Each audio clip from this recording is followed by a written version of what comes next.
Yeah, yo. Hey guys, I'm back again with the Ride and Confide video. Because I'm confiding in you guys. Get it? No? Okay. I work on the slogan. Yeah. So, I'm heading to work. As you can see, it's a bit cloudy today. I want to talk to you today, as usual, candidly and honestly, openly, no biases, about being a YouTuber in Japan. No. Alright, no, but like, I should show my face, right? Why am I hiding my face? I'm not hiding my face. Why look like it's gonna rain though? Yeah. I want you to see the stadium. As I get closer to the stadium, then I will show you what's up. There's a little uphill here, a little difficulty, but yeah, I digress. Being a YouTuber in Japan is a mixed bag, just like anything else in life. When I first came to Japan, for those who have been following me from the beginning, Shane got me into YouTube. Gaijin Shane, he's no longer here in Japan, but yeah, he said, "Why don't you make a channel, Dre? You know, blah blah blah blah blah." And I did. And initially, I felt very welcome. People were really nice to me. I guess because I was a newbie, you know, people were genuinely nice, and I've made some really good friends through YouTube. I won't call any names because I'm going to forget some people, I'm sure. I have some really good friends, close friends, and then I have some that, you know, support throughout what you said. And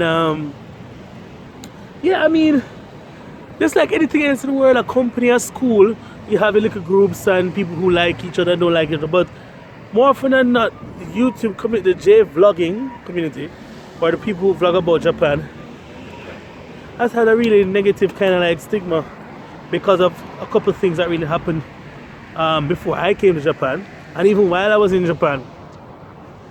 What was it again? Something gate. The whole leaving of fake comments and pulling down people's pages because they didn't subscribe to what you did, or they never. I mean, it's really all very high schooly and cliquey, and honestly sometimes it gets really tired. It has resulted in people quitting YouTube in Japan because of whatever issues and drama. And really, you don't need that. Life has enough drama already. So being a YouTuber in Japan, if you're going to do vlogging about Japan, I would say be careful of who.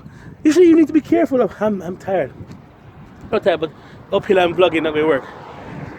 You should be careful of who you associate with when actually you shouldn't need to be. You know what I mean? But there are certain people that I would advise you not to get involved with because of their past actions and just their general underhanded ways and all sorts of childish, immature behavior. Now, if you were to type in, so I know a couple people that have done really well on YouTube and have grown really quickly, while some have stagnated like myself and not growing at the rate that they think they should. But remember that you're not entitled to anything on YouTube. It's the people, the subscribers that make your videos do well, you know, and the sharing and all them something there. Now, the funny thing is, I just can't help but notice that one particular section, one particular type of person, that particular type, that certain characteristics of that type of person seems to always be successful on YouTube. And no matter how good or how bad the content, how cringe, how bad the editing is, or how good the editing is, once you fit a certain profile here, you basically are guaranteed success. Now, coming from me, nobody, I mean, people don't listen to what I have to say, but just think about it and look and see who are the really big YouTubers here in Japan who vlog about Japan, and then you're like, that's interesting, okay. And then look at some who are not as popular, and then you go, and then after that, compare the content, compare the editing, you know, I know it's all about getting discovered, and then once you get discovered, you blow up. But it takes a little while longer for certain people to get discovered. Now, within this YouTube, this J-blogging community, you have your cliques and your little groups, and people who talk to each other and don't talk to each other, and people who don't like each other. And if you piss off the wrong group, it's almost like vlogging suicide here in Japan. You know, so it shouldn't be like this. It's like Mean Girls, you know? This literally is like Mean Girls in real life. Alright, let's take a break from my nonsense and look at the wonderful stadium. And look at the nice architectural structure over there, that bridge. Yeah, do you see it? Great, yeah. And this guy is cleaning up this baseball. They were playing baseball on this yesterday. Very level piece. Alright, so yeah, so it's really, I've tried to do this video so many times, and I found that I wasn't really capturing the true essence of what I wanted to say. I was holding back, and so I'm not about that, especially in 2017 going forward. I'm about just, you know, talking, speaking freely, because yes, especially to grow, especially, I'm babbling now, sorry, especially to grow in Japan as a YouTuber, you have to do collabs and also keep a regular schedule. And if you do enough collabs with the bigger YouTubers, then your thing will start to get some traction, because people actually start seeing you and say, okay, this guy is actually doing stuff. But the thing is, how do you get the collabs? Right? Because if you just started YouTube in Japan, you can't just go up to message, let's say you can't go up and message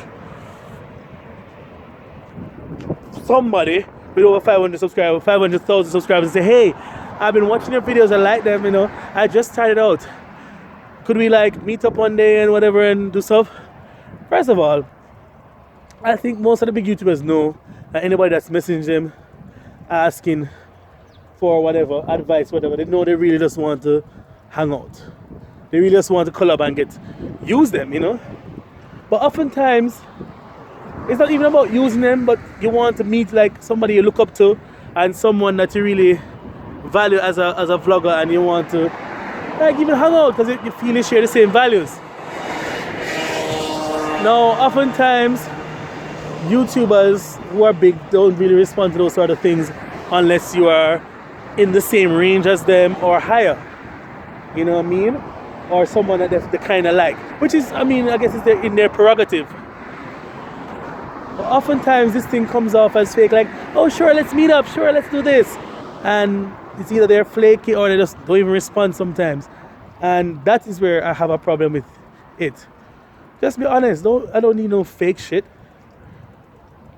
Not that that's happened to me often, but that's happened to many friends and many persons. That persons have a persona on camera, and off camera they're not that nice or they're not that great. But that is to be expected.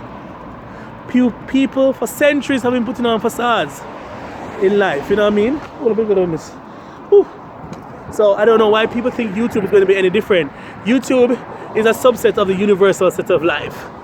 And so therefore, thusly, if you have assholes, douchebags, hypocrites, parasites, users, manipulators in the world, more than likely you will find them also in YouTube and YouTube in Japan. Because YouTube Japan is a subset of the YouTube on a whole, right? And so therefore, thus is for you to find the right set of people that you mesh with, that share the same morals, the same values as you, and to develop a friendship or develop a relationship and move forward together. Because what I really don't understand is when a lot of YouTubers don't want to share like tips on how to get better. They just say, oh, just do this, just do that, but they're not telling you. They want you to, like, I guess, find out for yourself, and I guess it makes it much more rewarding. I don't know what's the play, but a lot of the YouTubers of the older generations don't really want, I feel, because what I want to say, I feel that the YouTubers of the older generation that got in like 4 to 5 years ago, 6 years ago, who really grinded hard, you know, to get to where they are, don't like to see people rising up as quickly. That is my honest opinion, a lot of them. If I'm wrong, you can tell me. Wow, we're at max speed here, Mach speed. Look at the stadium, guys. Woo! That's my stadium. Whoa, whoa, whoa! I'm going too fast. I'm going too fast. Slow down, slow down. All right. So yeah. Where was I? Yeah. So I mean, that is really it. And I guess it's a hint of haterade or bad mind, as we call it in Jamaica. But I mean, it really must be hard to see, like, you have worked for, let's see, for example, I've worked for 3 years. I only have like 3,000 subscribers, which is a blessing. I thank all of my subscribers. And then you see somebody come in 2 months and get 10,000 subscribers, and you're like, what the fudge, nigga? Whose do I have to, to get ahead? Ooh, never mind. But yeah, that's the real point. Let me just get the stadium in the background here. This epic shot, slow motion, stadium, good. Right. So that's basically it, I think. I mean, I've made very good relationships on YouTube from YouTube. Made some really good friends, people that I would never have met if it wasn't for YouTube. So I'm glad for that. But yeah, sometimes it can be frustrating, Some people use it as have it as their job. Some do it as a hobby. Some do it as an in-between, supplement their income or whatever. So for those people who take it more seriously, they put in a lot more time, and oftentimes don't have time for regular people bothering them and that sort of thing, you know what I mean? And if it's not about money, then it don't make sense. Yeah, this is kind of a longish video. But I expected this because I'm cycling and I'm showing you scenery. But yeah.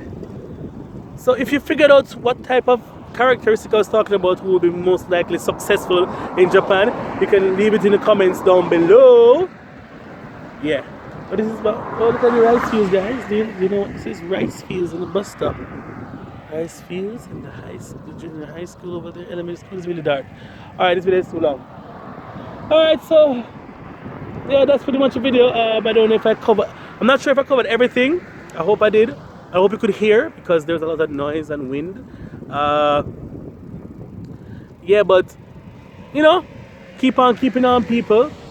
Keep the faith, you know what I mean? YouTube is really getting really bad now because of the advertisements and the demonetizing of videos because of whatever content. YouTube is ugh. If you got in like 4 years ago, 3 years ago, you're good. The people are coming in now. It's really hard to make stuff. Anyway, peace out, love y'all. See you in the next video. Vlog every day in April. Vlog every day in April. Whoop, whoop, whoop, whoop, whoop.